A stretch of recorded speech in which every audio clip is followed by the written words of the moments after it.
জয়পুরহাটের পাঁচবিবিতে বিএনপি নেতা মোহাম্মদ জিয়াউল ফেরদৌস রাইটকে মিথ্যা ও ষড়যন্ত্রমূলক হত্যা মামলায় আসামি করার প্রতিবাদে বিক্ষোভ মিছিল এবং সমাবেশ অনুষ্ঠিত হয়েছে। বিস্তারিত থাকছে আব্দুল কায়ুমের তথ্যচিত্রে।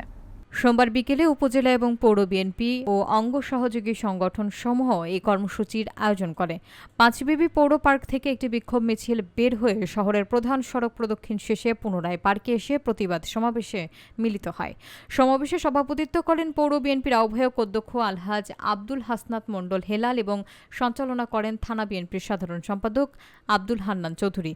বক্তব্য দেন জেলা বিএনপির আহ্বায়ক মোহাম্মদ গোলজার হোসেন, সিনিয়র যুগ্ম আহ্বায়ক মাসুদ রানা প্রধান, থানা বিএনপির সভাপতি সাইফুল ইসলাম ডালিম, বীর মুক্তিযোদ্ধা জহুরুল আলম তরফদার রুকু, কৃষক দল নেতা সেলিম রেজা ডিউক সহ অঙ্গ সহযোগী সংগঠনের নেতৃবৃন্দ।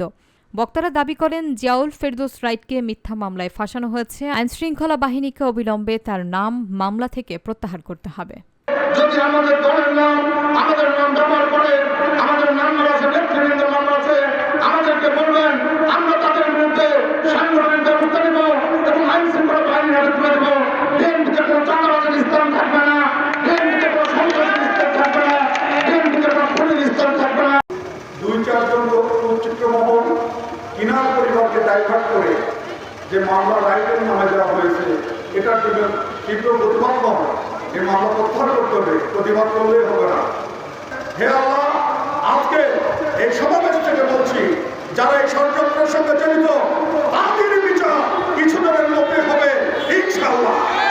এবং কিনার পরিবারকে আমি উদাত্ত আহ্বান জানাচ্ছি, আপনারা লিখনের মাধ্যমে, আপনারা সহযোগিতার মাধ্যমে আমাদের জিয়াউল ফেরদৌস রাইটের মামলাটা প্রত্যাহার করার জন্য জানাচ্ছি। এবং আমরা প্রশাসনের যে নেতৃবৃন্দ, প্রশাসনের যারা কর্মকর্তা কর্মচারী আছেন, তাদেরকে আমার বিশেষ অনুরোধ, রাইটকে চিনি, রাইটকে একটা চমৎকার ছেলে নয়। রাইট ব্যবসা বাণিজ্য করে, রাইট একজন নেতা, রাইট ভাইস চেয়ারম্যান।